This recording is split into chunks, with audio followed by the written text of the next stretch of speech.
Happy Friday, everybody. Welcome to Love and Reload, the voice of the relocation industry. I am your host, Ben Cross, and I am very excited to come to you today. We got a lot of friends on the program today. Today, we are going to meet our YP40 committee. We're going to meet half of them. This is YP40 Committee 1.0. Next, we're going to do 2.0. We're going to talk about careers. We're going to talk about our mobility journey. We're going to talk about trends in mobility, all that stuff, and you're going to get to ask everybody questions. It's going to be awesome. Real quick, want to shout out the book club book of the month for June. The book is White Fragility: Why It's So Hard for White People to Talk About Racism. You can buy this book from Source Booksellers. The phone number is at the bottom, 313-832-1155, sourcebooksellers@gmail.com, from Miss Janet Webster Jones and her daughter Allison. It's a very hard book to get a hold of. It's sold out on Amazon. Support your local independent bookstores. Call Miss Janet Webster Jones at Source Booksellers down below. Hope everybody can tune in for that. That will be July 2nd. We will be discussing that book. We still need a couple more people for the book club. So if you want to have a very painful conversation in a very public way, go ahead and volunteer for that. That sounds awesome. Also, today is Juneteenth.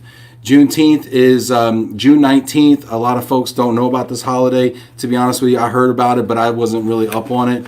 So I did some studying and I kind of learned about it. Juneteenth is a holiday commemorating the freedom of 3.9 million black enslaved Americans. Black folks were enslaved in this country in 1619 when Africans first arrived on the shores of Jamestown, enslaved, and they were enslaved for 246 years until 1865 on this day when they were actually emancipated. That means black folks in the U.S. have been enslaved longer than they've been free. So on this Juneteenth, I would ask you to please reflect on how far we've come, but also on how far we have yet to go in our journey together, black and white, to achieve the freedoms espoused and ensured by our Constitution. So I just want to let that sink in for a moment, let people sit with that. And then I want to bring out our guests today. So we got a whole bunch of folks coming to us here. Let's bring everybody out all at once. Let's see how dexterous I am. Hey, Alex Holtzman, how are you? Yeah, I'm good. How you doing? I'm well. We're going to bring out Jennifer Rodriguez. How are you, Jennifer? Hi, Ben. I'm good. How are you? Fantastic. Thank you so much. Mike Fitzgerald, how are you, sir? What's up, Ben? Welcome to the program. Morgan Wiedmann, how are you? Hey, Ben. Doing good. How about you? I am fantastic. And Gus Armbruster, how are you, sir? Doing well, Ben. How about yourself? Good. And let's go around the horn real quick and just kind of get to know everybody a little bit. Let's start with you, Alex. Tell us a little bit about yourself. Sure. So I've been in relocation for 7-8 years-ish. Most notably, I was at Worldwide ERC, the association. I've heard of that. Yeah. You've heard of me from there. Leading the global engagement team. Awesome. Thanks for being here. Jennifer Rodriguez, tell us about yourself. Sure. Hello, everyone. Thanks again, Ben, for having us. I'm currently in business development and account management at MiniMoves. I've been in the industry for about 3 years, loving it so far, and I can't wait to see what's in store. Cool. Thank you. Gus, tell us about yourself. Ben, thanks for hosting us. Very excited to be on your show, Relo and Love. My name is Gus Armbruster. I've been in the Relo world for about 3 years now. I grew up in the moving and storage industry, being a family-owned business, but rather new to the Relo world. Thanks for having us. You're welcome, Gus. Thanks for being here. Morgan, tell us a little bit about yourself. Yeah, absolutely. Hey, everyone. Morgan Wiedmann. I am a content specialist handling all forms of media communications at Weichert Workforce Mobility. I have been in the industry for about 2.5 years. I'm excited to be a YP40 and be on Love and Relo. So thanks for having me, Ben. Thank you for being here, Morgan. Mike? Hey, Ben. Thanks for having us. Mike Fitzgerald, Director of Business Development at Plus Relocation. I've been in relocation about a year, and prior to that, I was in temp housing. So I kind of had a peripheral view of Relo before joining Plus. And I'm based right outside of sunny Philadelphia in Plymouth Meeting, Pennsylvania. It's always sunny in Philadelphia, right? Always sunny, yeah. Let's go ahead and give our panelists a digital round of applause. So go ahead and hit that applause button on LinkedIn. Go ahead and hit the thumbs up on Facebook. Check in and let yourself be heard there in the comments. Give yourself a shout out your company, maybe shout out your favorite panelist. Yes, we do play favorites here on Love and Reload because it's my show. I do what I want. So anyway, let's go ahead and see what's going on here in the comments. Looks like Jamie Massler checking in. Hi, Ben and YP40 committee. Cheers from beautiful and sunny Mississippi from this OP50. All right. Hey, Jamie. Jamie's cool checking in there. Mena. Hello, Ben, Alex, Mike, Morgan, and Gus from Dubai. What's up, Mena? Oh, yeah, we're global. See, you thought this was like a little movie Heidi. thing. Y'all didn't even know. Awesome. Heidi, what's up, Heidi? What's up, Heidi? Welcome, Heidi. We miss you. Heidi's not here, so we're all drinking water. Normally, we'd be like at the bar, you know, double fisting IPAs or whatever. Kelly Gurin, hi, everyone. Sending hugs from Arizona. Kelly from Shift, big hugs. Alex. All right. See how fun it is when we play favorites? There you go, Kelly. Tim Nowak, hi, YP40 group. Greetings from a dreary, cool, rainy day in Denver. You sound like my Calm app, Tim. Nashwa Hamuda, yay, go Jen. All right, we got a vote for Jen. This is like the voice, basically, okay? Yeah. Rachel, hi team, high fives from Michigan. High fives, Rachel. I'm going to count that one as me just because it's a Michigander. What up? Shabina, hello from London. Hey, Shabina. So usually, here's a little inside tip. I don't know if y'all watch the program a lot, but usually when the Londoners are checking in on a Friday, they're at the pub, and they are, you know, a couple pints deep. Shabina, can you confirm or deny this nasty rumor? I don't know. Here's another one. Simon John's notorious. Happy Friday from the UK. What's up, Simon? Francine, My favorite Justy. city, London. Is it? Yep. I've never been outside North America. I went last year all by myself. Oh. I went on a solo trip to Europe, and it was awesome. Oh, Where'd you Wow, hit? I went with a tour, so I didn't know the people just yet. And actually, I became really good friends with some of them, which is great. We did London, Paris, and Barcelona. cool. Wow. It was a dream, and especially like now with traveling being different, obviously, and on a halt, I'm so grateful that I did that experience. I can't How wait. long were you there for? 12 days. Wow. It was like the Yeah. perfect amount of time. Anybody else have a travel trip that was just amazing that they want to share? Because Christina did ask us for our travel photos. Yeah, that's the first pictures from that trip that I Yeah, my pictures from I went to Bali for my birthday last year, and that monkey in the picture tried to steal my camera or my phone. He's so cute, and then like he tried to steal. That's how they get you. You never saw Hangover? That's what they do. They get cute Yeah. and they get in your space and then they take your stuff. It's a ruse. I went to Greece last August, and it was the most beautiful place I've ever been. Highly suggest I heard. to anyone who's looking. Golly. Yeah, Gus, Yeah, I where go- was your picture picture. perfect. That was in Lake Tahoe in Nice. Nevada. Beautiful lake, yeah. I That's was gonna awesome. say it was Lake Erie in Cleveland, but I couldn't let that pass. Lake Erie. Sorry. Mike, where was Yeah. yours? Mine was at Harvey's Lake, about 2 hours north of Philadelphia, in Dallas, Pennsylvania. So beautiful lake. My in-laws have a house up there. So shout out to Jim and Donna if you're watching. We'll be heading up there this weekend. So looking forward to it. Nice. Awesome. And mine was in Captiva with my little boy when he was first born. Francine Drusty, hi, Ben and Jan. Excited to celebrate the worldwide ERC YP40 group. Give them a thumbs up if you haven't yet. Hit that like, hit the comments. Ask questions too. You know, we're smart, you know, so we have answers. So ask questions. Robert Gaudino, Relo and Love. Yes, sometimes, no particular order. Hi, Morgan. There's a vote for Morgan. Hey, Morgan. Looks like a great team of speakers. Katie Linehan says hello from Connecticut. Sunny here, Ben. In case you wondered, I am always wondering what Connecticut's weather is. Ryan Watroba, hello, Ben, Alex, Jennifer, Gus, Morgan, and Mike. Happy Friday from sunny upstate New York. Thank you all for what you do. Hashtag YP40. Love the hashtag. Yeah, Ryan, what's up? Yeah. Good to see you. Ryan was my YP40 president or chair, or whatever you want to call it. Chair. Oh. Yeah. He was my chair the first time I served on the committee. I thought I would naturally succeed him, and I did not. Tim Quirk, excited to see all my fellow YP40s on here today. My fellow, yeah, right. Robert Gaudino, hi Connecticut peeps. Let's just get through here. Christina Blondheim, Ben, that's me. All right. Oh, that's a vote for me. All right. Hi, Ben and Janet. Thanks for always hosting these shows. All right, cool. So let's kind of get into it. Tell me I want to just kind of go around and just kind of throw this out to anybody. But what do you find value in being a part of a YP40 group? And YP, for those of you who don't know, young professionals under 40 through Worldwide ERC. What's the value to you?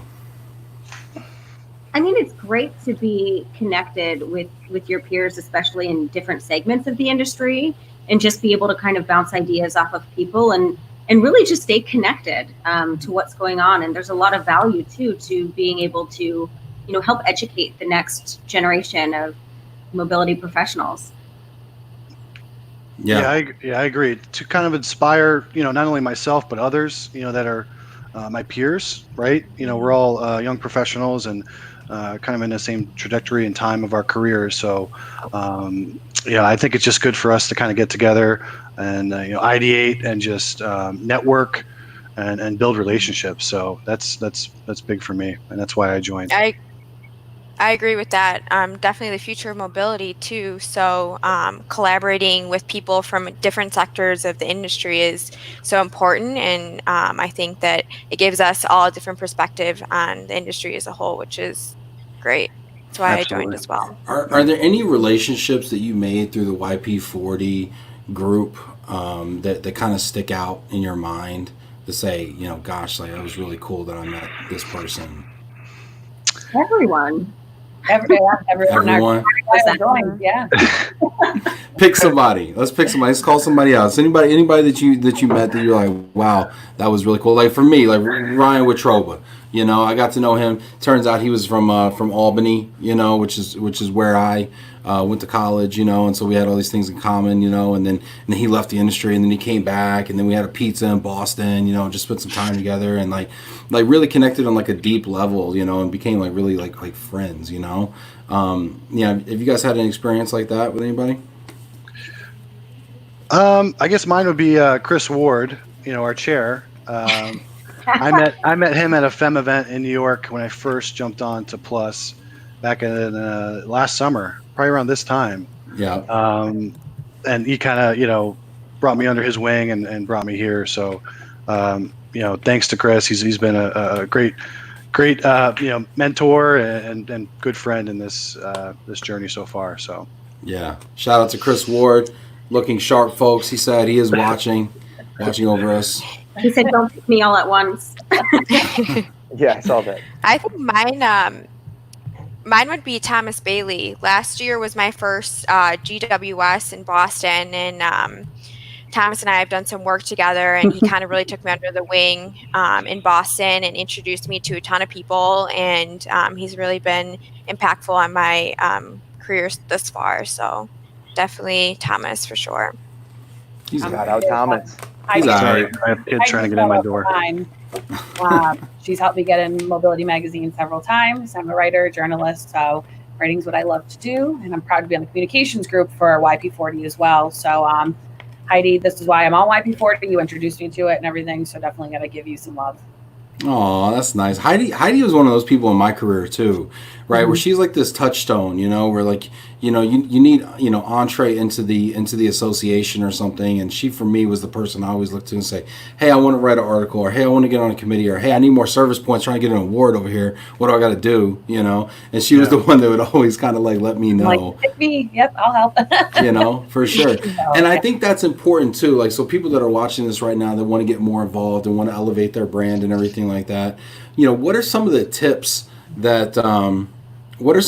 that you might give them about how to get involved in the association?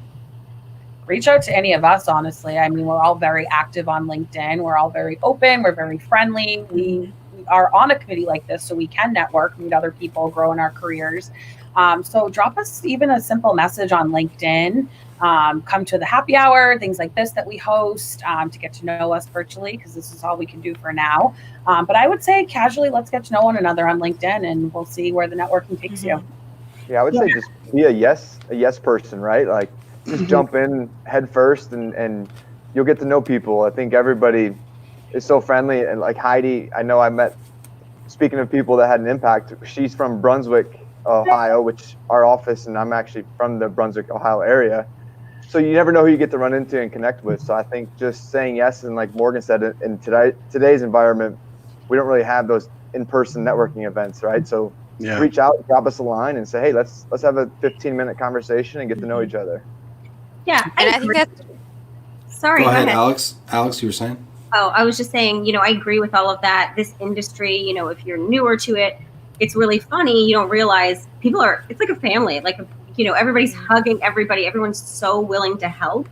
Even if it's like considered a competitor, everyone is just so willing to help. So, reaching out to us would be great, or anybody. And also reaching out to ERC. There are a lot of different programs, committees you can get involved in, and different educational tracks you can take as well to be more involved. Right. Heidi chimed in down below and said, if you're interested in volunteering, let us know by this form. And she actually put the extremely long URL in there that you could type out. You can't cut and paste off the video. But yeah, you can type it out.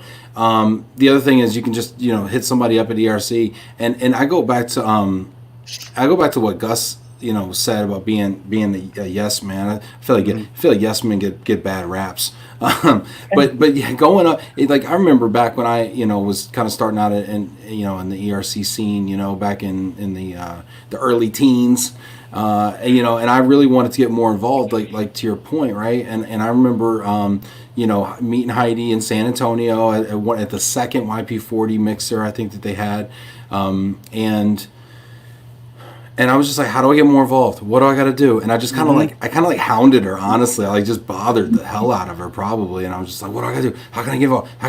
And then she started just like, hey, I need help on this. I remember one time we were in DC, so this must have been 4 years ago. And she's like, Ben, are you in the hotel? And I'm like, yes, I am in the hotel. She's like, meet me in the Virginia ballroom in 5 minutes. I'm like, what do I wear? She's like, I don't care. Get there. And I'm like, all right, fine. And I went and I showed up and I got onto some skit that they were doing to like send off Dale Collins or something. I think it was the outgoing chair or something like that year, And I did a skit with Bill Grable and Sue Carey, and it was me. I was the third Jeopardy person. Like somebody important was supposed to do it, but we were doing like mobility Jeopardy skit, and that person got hung up on a flight or something. So I was like a fill-in. Like, here's your lines, and I nailed them, to be honest with you. And then I got shown on the big thing, on the big screen, and people were like, oh, how'd you get into that? I was like, I just picked up the phone and I hightailed it over the Virginia ballroom, and I just said yes to no matter what she said. And that's been like my career, honestly, is just say yes to whatever Heidi says, and it works out typically.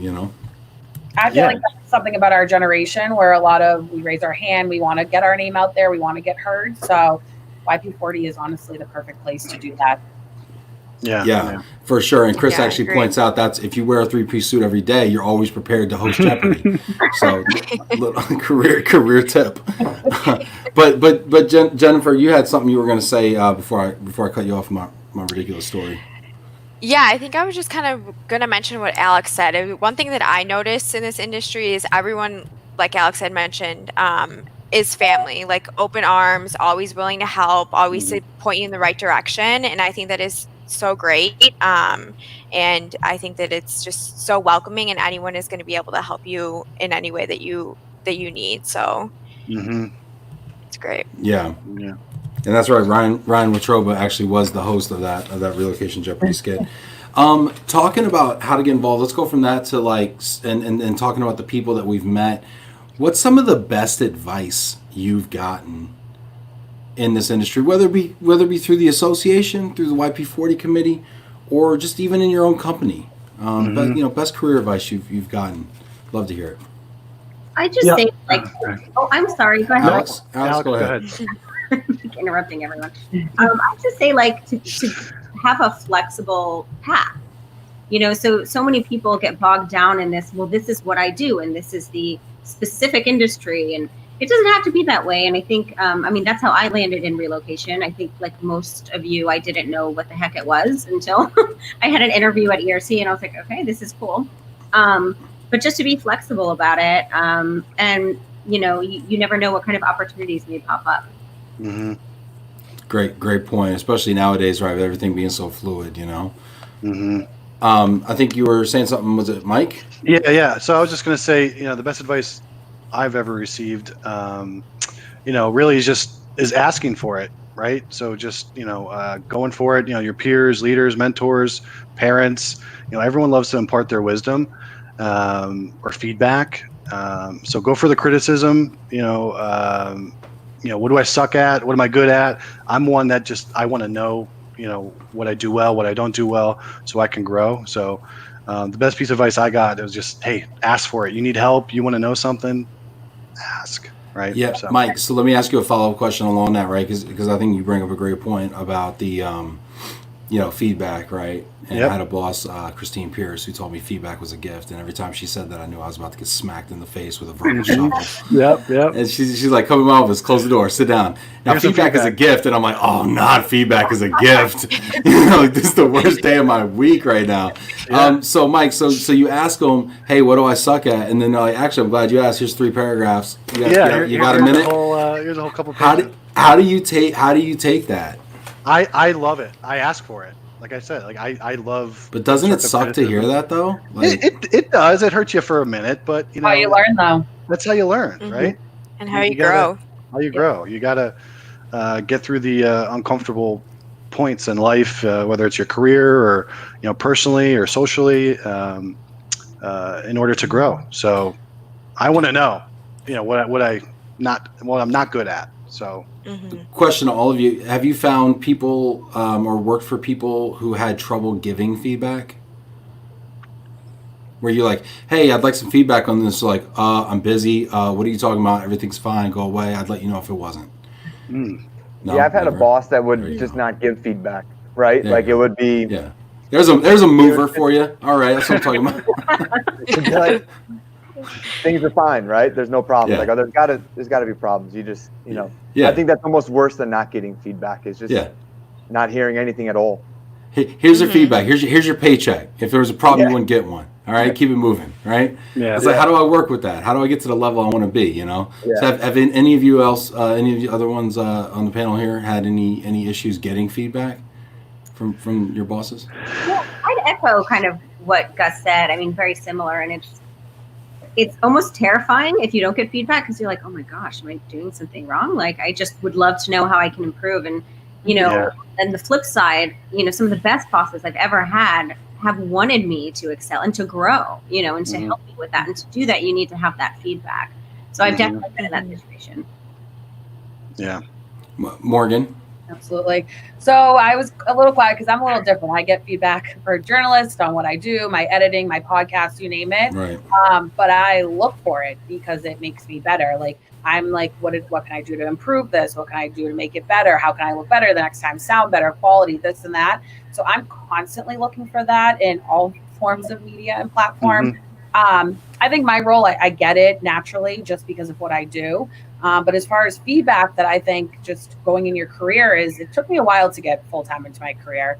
A lot of interviews and not getting interviews and feedbacks on those. It's kind of like, so what did I do wrong? Why didn't I get picked? So that kind of feedback is something that I never received before that I would want. But as far as my career, I think the role that I am in, I do get feedback all the time. Yeah. Jennifer, did you want to share anything on that? Yeah, I think in the beginning of my career, the relationship building with my boss was a little bit, or with the past boss was a little bit unsteady. And then as soon as we started building that relationship, the feedback came constantly, which felt so great because I was able to, change what I wasn't doing right and really push on the things that I was doing great at. So I think in the beginning it was a little bit uneasy, but it slowly got better. And I think that now, it's smooth sailing and the feedback is always there, which is great. Let's get back to best advice we ever received. Who wants to share next? I'll go. So mine kind of ties towards, took me a long time to get full-time into my career, whatnot. It's very competitive. And that just shows too for the YP40s that are tuning in. My career is something that really doesn't have 100% to do with relocation. I'm in marketing, I'm in communications, media. You can do my job kind of anywhere. But obviously I focus on the relocation side, which is a big moving part industry. So it's really always exciting. And there's so much content to talk about, which is amazing. But my biggest piece of advice that I got in my career that I hold so hard to it is don't give up on what you're passionate about. I was turned down again by so many interviews. You don't have enough experience, this, that. Like, where am I going to get the experience? Hire me and I'll shine. Right, Trust me. right. I'll straight kill it. I will. So that was very disheartening. And then I'm like, is this even the career for me? Like, is this what I'm meant to do if everyone keeps denying me?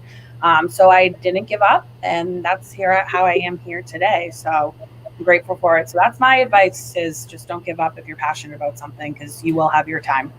Looking back through that interview process that you went through with all those interviews, I can tell just from your voice, like, that there's painful moments in that, you know? Oh, I freelanced for a newspaper and I got denied from that newspaper that I wrote for. And I'm like, I write for you. I'm already writing for you. Why do I not get hired full time? So, I went through challenges, but I kept going. I freelanced. I worked full time.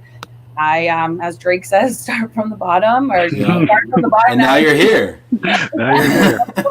Quote my Drizzy, love him. So yeah, absolutely. I mean, you got to keep going if that's really what you're passionate and what makes you happy. If you could go back and talk to yourself before you started all those interviews, is there any piece of advice you would have given yourself on the process besides don't give up? Be a little more patient, knowing that I would have eventually got to where I wanted to be, and I'm where I want to be even more in my career than I imagined. So just be a little bit patient, because it will happen.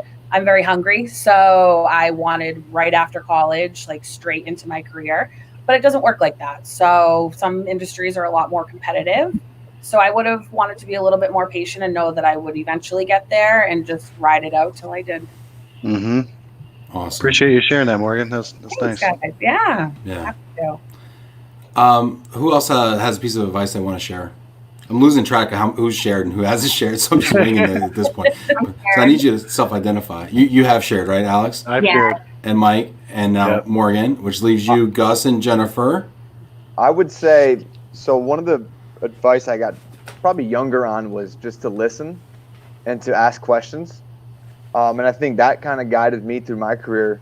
When I graduated college, I went to work for Enterprise Rent-A-Car. So shout out Enterprise Rent-A-Car trainees. There's a lot of them out there. There's a lot. Yeah. It's like a cult. Yeah, it is. But I was open, and I asked questions, and I listened, and ultimately landed me another job where I was able to travel, be a business line manager, and just kind of get that experience from meeting people and listening. So I think that ultimately has helped me guide my career and landed me back into relocation, which is a whole new world, right? You can't go to a college or university and study the global mobility industry. So I think everybody has unique paths on the way here. But I think for me, best advice I was given was just listen and ask questions. Yeah. What'd you learn at Enterprise? Because I've heard a lot of Enterprise stories. They give you the tools to be your own boss. That's what you learned day one, right? That's the recruiter told you that? Do you remember the Step Brothers line when Will Ferrell is Thinking about that. yeah, that's like the famous line. Anyways, I think it was competitive, right? So everybody was straight out of college, and they incentivized you, and they wanted competition. So a lot of them were past athletes in college. I played football in college, so I think I just fit into that culture. But it was a grind, and it was competitive, and they would provide you with the knowledge if you wanted to work your way up with a lot of time and hard work. So I definitely appreciated my time there. Jennifer, best advice you ever received? I would say get involved as much as you can. And we kind of already touched on this, but there's so many parts of this industry that, you're, like Gus said, you don't study this industry in college. And I think to ask questions and to understand all the sectors within the industry is very important. And I think if you just reach out to as many people as you can and get involved in the regional groups and volunteer. It doesn't have to be a huge position, but those little steps will make, a longer run and get you to where you want to be. So getting involved would be my biggest thing. That's a great point, and actually reminds me of one. I'm a huge fan of advice. Like I just memorize like everything people say to me and just try to make mantras out of it. But like one time I remember I was at an association meeting in Washington D.C. and it was a military transportation association meeting, right? And I'm standing there at the bar with a 1-star general who's punching out, and he wrote the war plan for the war in Afghanistan, and it was his job to get all the all the troops, the food, the fuel, the everything to the theater, and it's a landlocked country, so they had to do everything via the air.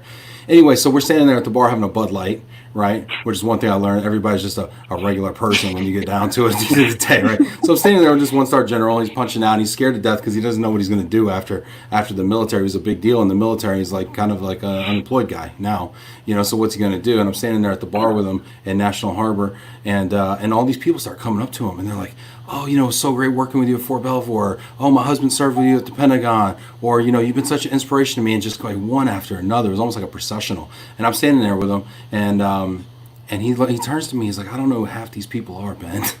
He's like, but it's not who you know, it's who knows you. And I thought that was so interesting because I always saw it's not in business, it's about who you know.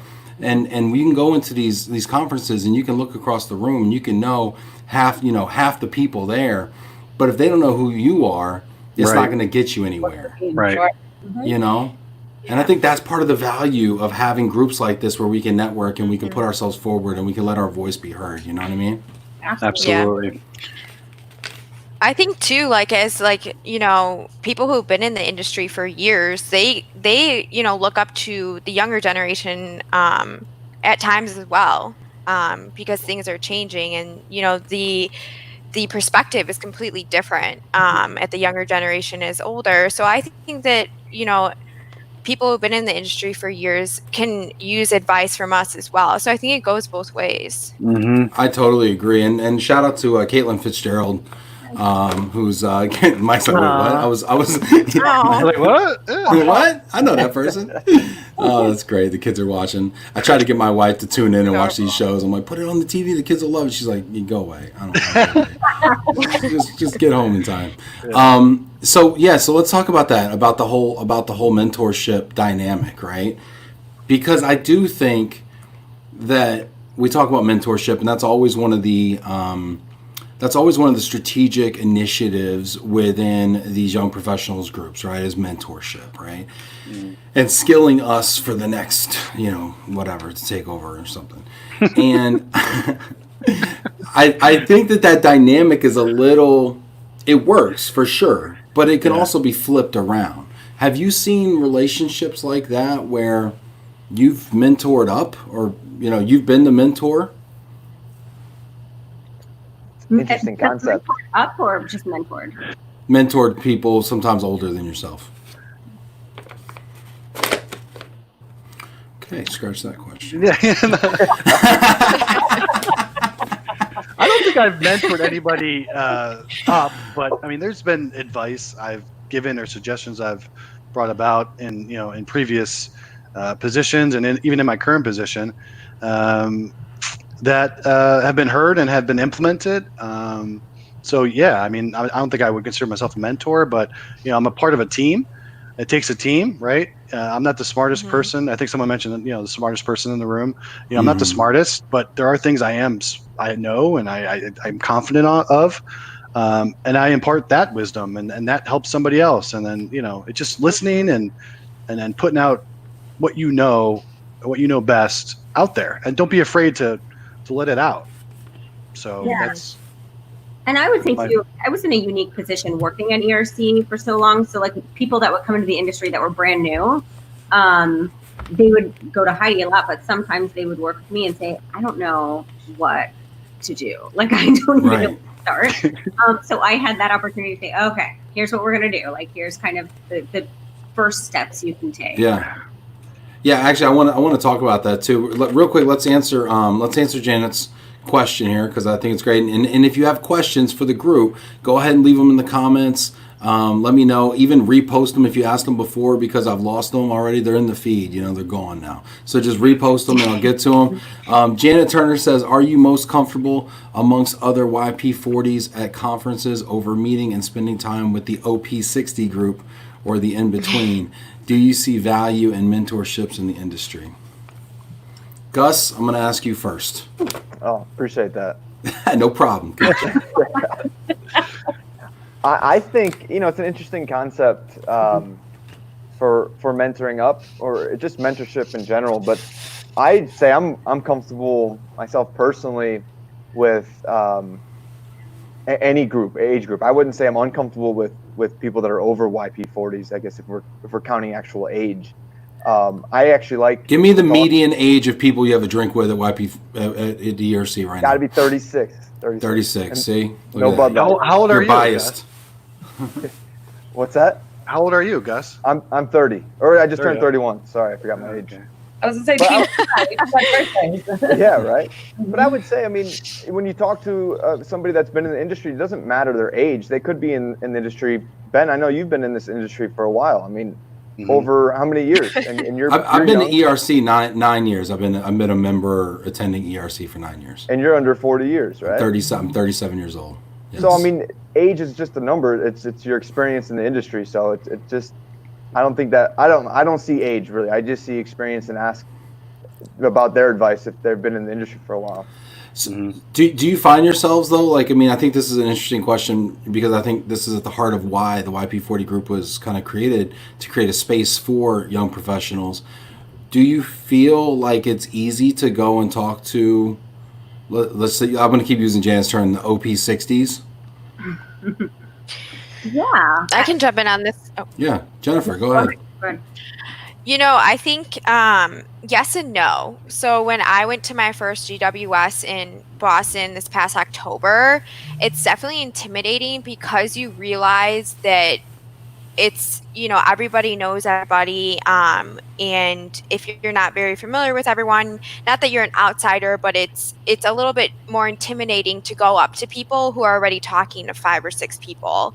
But then on the other hand, when you do start a conversation, it's like, wow, this is great. It's like I've known you for a year or two. So I see yes and no.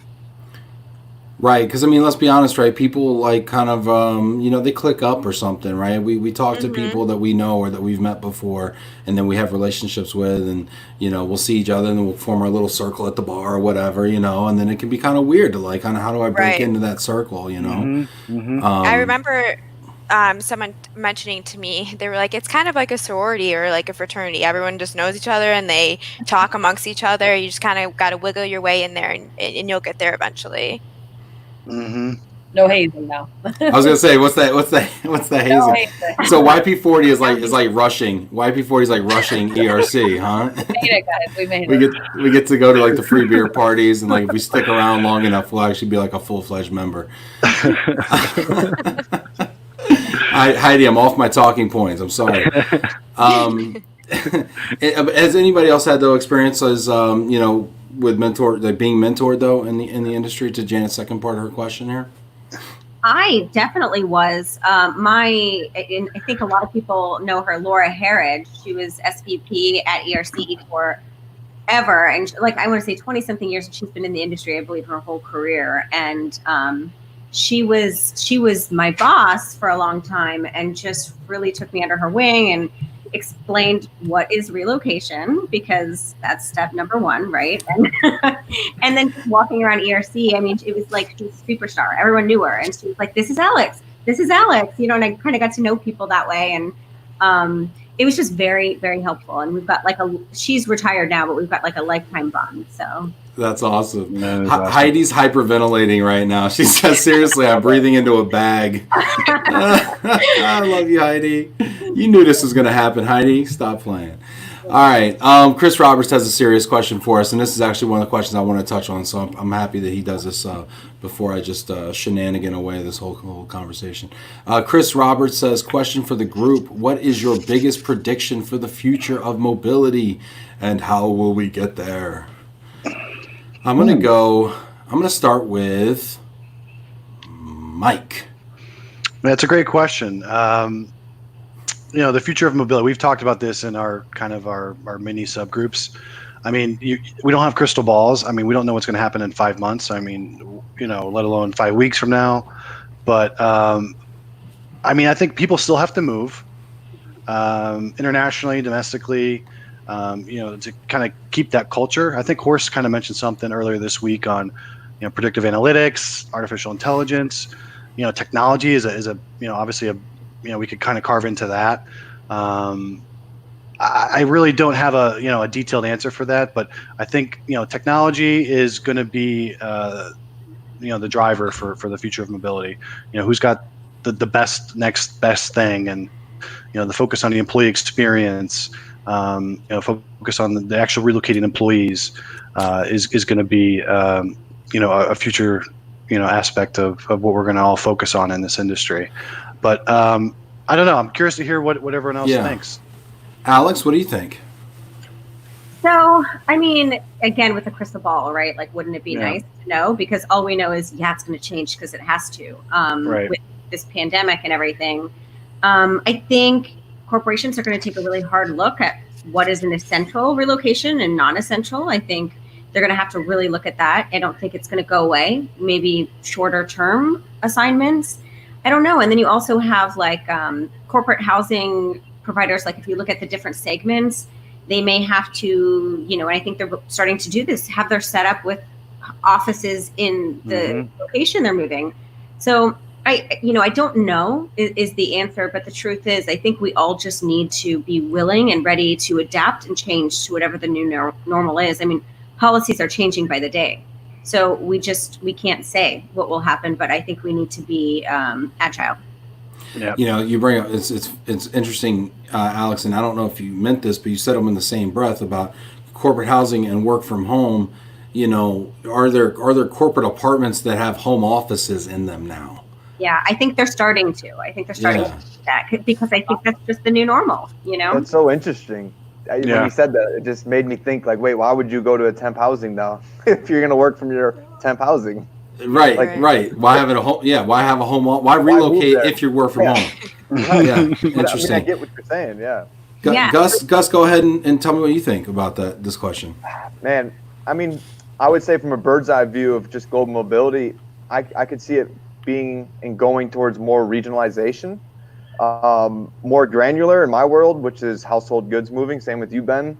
I think even with us moving companies, I think you're going to see regionalization from the standpoint of drivers and crews. And what I mean by that is we're really seeing a downfall of drivers. We're aging drivers in our industry. They're leaving, and we're not seeing young drivers come in. And the drivers that work for us, they don't want to be over the road. I mean, I think that's one of the biggest complaints I hear, at least, is being away from home and being on the road. So you're starting to see some transformational products where we're moving differently. It's not the traditional move, and crews are able to work locally or regionally and come home for the night, kind of like the freight industry. You have your load and you come back. So at my specific look, I think we'll be more regionalized. Kind of more of a hub and spoke model than an irregular route model. Yeah, it's fascinating. That's a lot of people are saying that, and frankly, the transportation might also go more freight as well. That's interesting. That's a great point. I think that's not talked about enough, Gus. I appreciate you bringing that up. Let's go to Jennifer. Yeah, I think there's a lot of thought that a lot of ideas that I think about when this question is asked, because I do think that technology will be a huge factor. But now with this pandemic as well, I think this kind of throws a wrench in a lot of things. And I know some transferees are now looking to transfer to different cities instead of the big cities that were hit by the pandemic. So what's that going to look like is, are the smaller cities going to become larger? Is that going to be more, willing or more wanting for a different transferee to go there?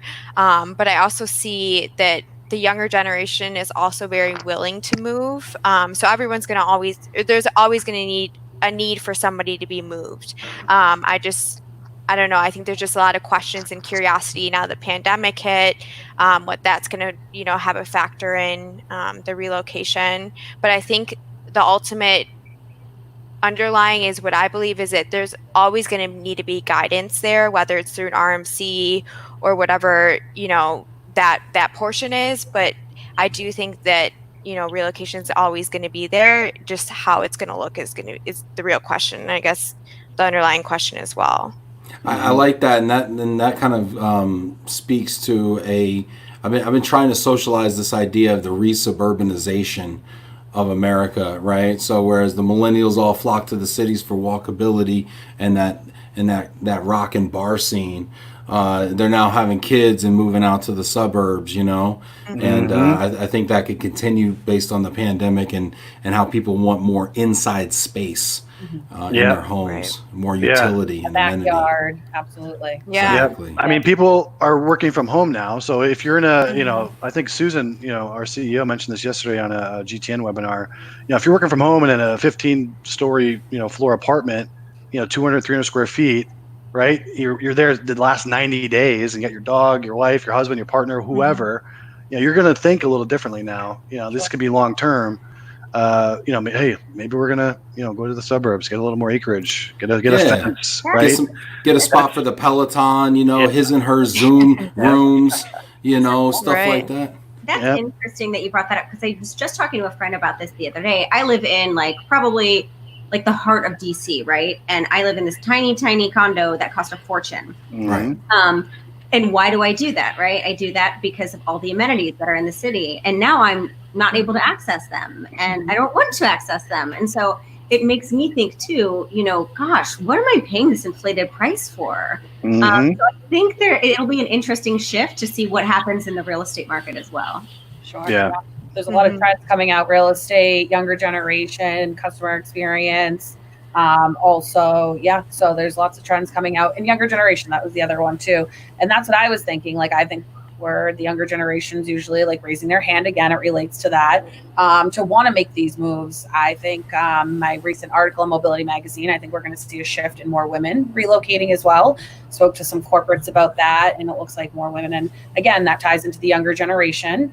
I think that's something else that we're going to see. But lots of these trends going together. Our industry is moving so fast in general before all of this. So Alex, you mentioned being agile, adapting.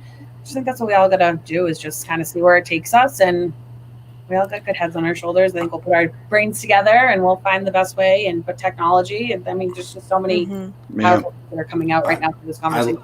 I love the idea about the more women relocating, because I think, as we become more aware of systemic gender bias and we work to correct those things, right, and access to opportunity for women, I think, because before, studies have shown that women aren't even offered opportunities to relocate, right? Because people have biases that say that, well, I didn't think she would be able to, so I didn't. Or she would want to, yes. Right, and so now when we consciously eliminate those biases, now we're offering more, so then the take rate obviously is going to go higher. I think that's a great one. I haven't heard that one either. That's another great one. Yeah. So, anybody else have a thought on this question before we go on? Michelle says, once Michelle, now she's over 40 and she's just popping off. Not sure that's a new trend though. We were already trending towards suburbanization before COVID. That's true, Michelle.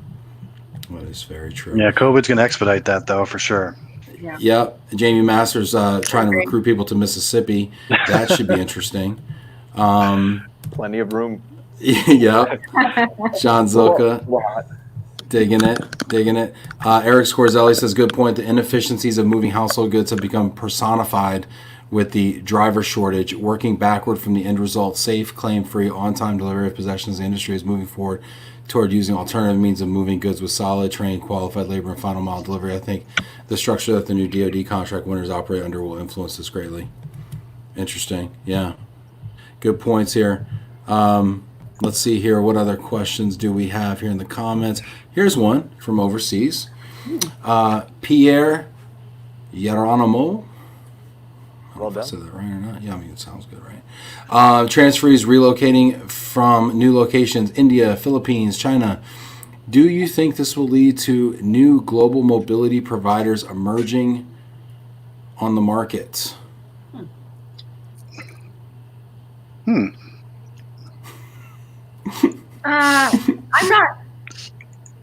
There are plenty already, I think, in those markets. I mean, yeah, there may be more. I think maybe we'll have challenges relocating country to country with policies. You know, if they're all different, it might get really confusing.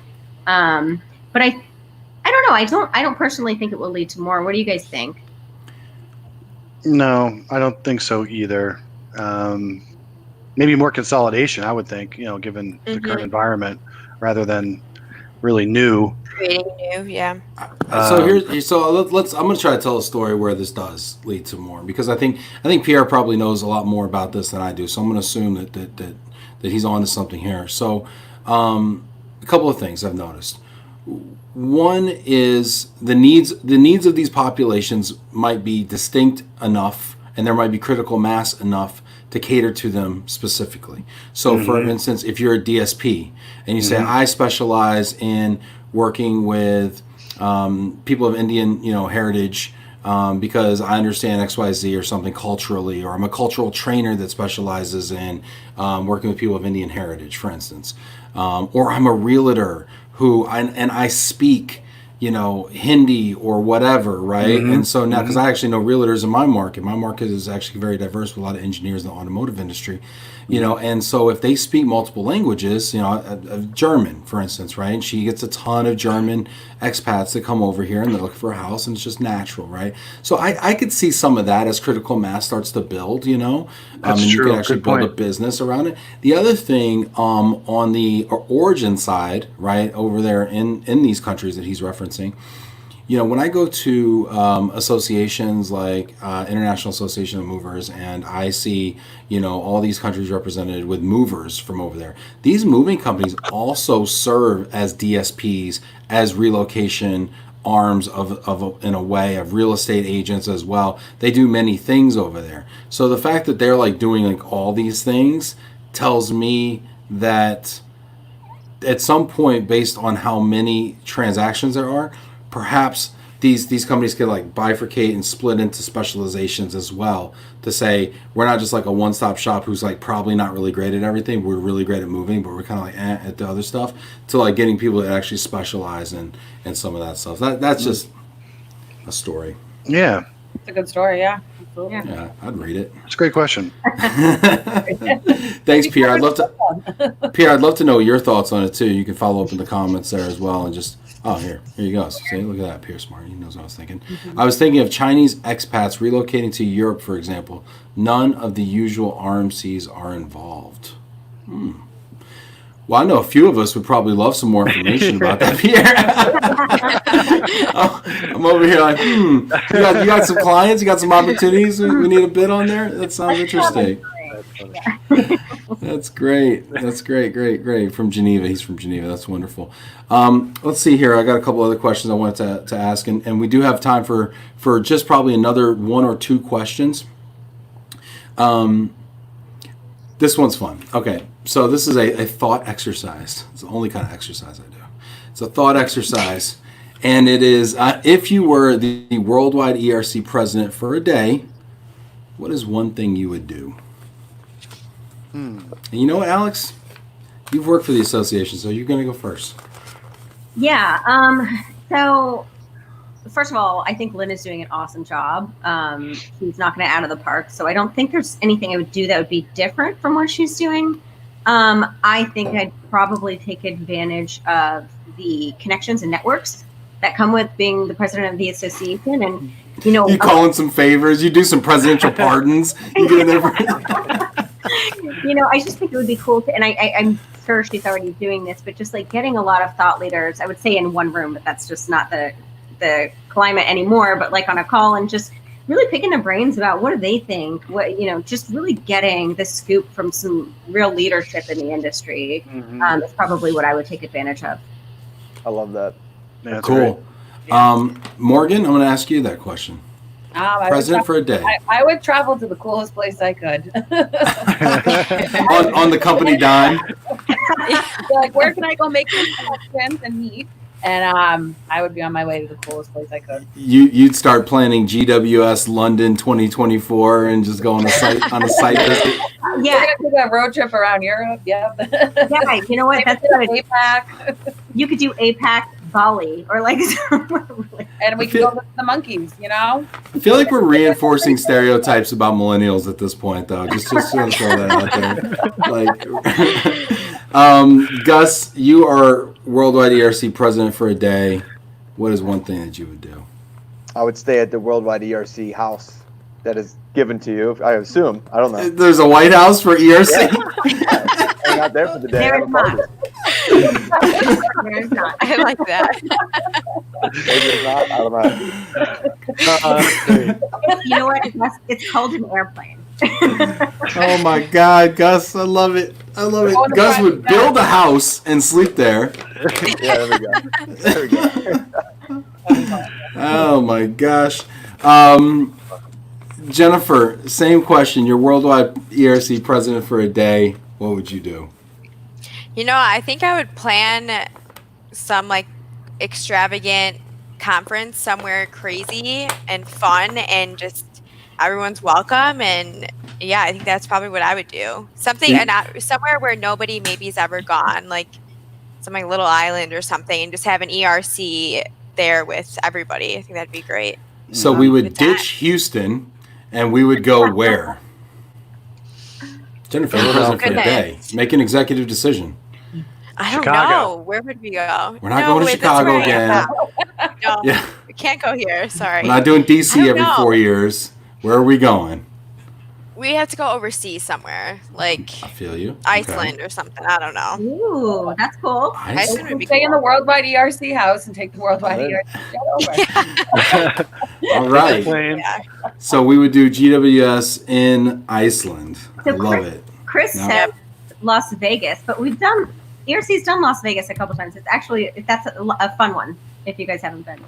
Yeah, I got my CRP in Vegas. Cool. Look at you studying in I Vegas. also got my STD. Just kidding. Totally kidding. That was a joke. That was a joke. That was a joke. Heidi's really not happy with me. Heidi, how's that bag treating you, Heidi? The bag got a hole in it yet? Not open. Whatever. It's my show. Mike, same question. You're Worldwide ERC president for a day. What do you do? Kind of to Alex's point, I would take advantage of the membership. Maybe, if it's, let's say it's tomorrow, get everyone together to, solicit, a campaign is to help out a nonprofit, I guess. I'd maybe do something like that. Given the Campaign time to help a for it. nonprofit. More information, please. I need to understand this platform you're running on. Well, just take advantage of membership. I mean, there's thousands of ERC Take advantage of your membership. Solicit, You know what? help out a nonprofit, March of Dimes, Is that- something. March of Dimes. I mean, I'm That's- serious. that's And one all that- kidding aside, I mean, would that be the one you would want to? Because I think It would there's be. real opportunity with the foundation Yep. to do something there. And so you would do something through the foundation, presumably for March of Dimes. Yeah, that's just one that's near and dear to my heart. I volunteered here in Philadelphia, one of the Philadelphia chapters for a few years. A large event, where we fundraise, a couple $100,000 each year to families that had premature babies in the area and help them with the cost of the surgeries and accommodations and all that. So that's one I would kind of go for. Not to get all sappy here on Oh, Love and Relo, Oh. but No, Yeah. I love it. yeah. It's great. Nice. I do think we have a real opportunity here, and this is actually, all kidding aside, I hope everybody's composed themselves here that's watching this. All kidding aside, I think we have some real opportunities to come together and do some really big things for charity. Mike, I give Plus a shout out for a second here. I don't know if you guys still do it, but there was a time when every year you guys would do you pick a local charity or something, and I remember stuffing socks for homeless youth in San Diego, and knitting quilts for women's shelters in Chicago, and it was kind of a cool team building thing. At the end of it, you kind of looked around and you're like, holy crap, we did a lot of work here. We really did some good. And I would love to see us do more stuff like that as an association, part of other associations where we do bike builds and things like that, donate 20 bikes to local boys and girls clubs, things like that. And it's the first bike these kids have ever had sometimes. So I think there's just things that we can do. I mean, we look at the amount of money we spend going to ERC, right? And the amount of money that we can do a lot. We can do a lot of things.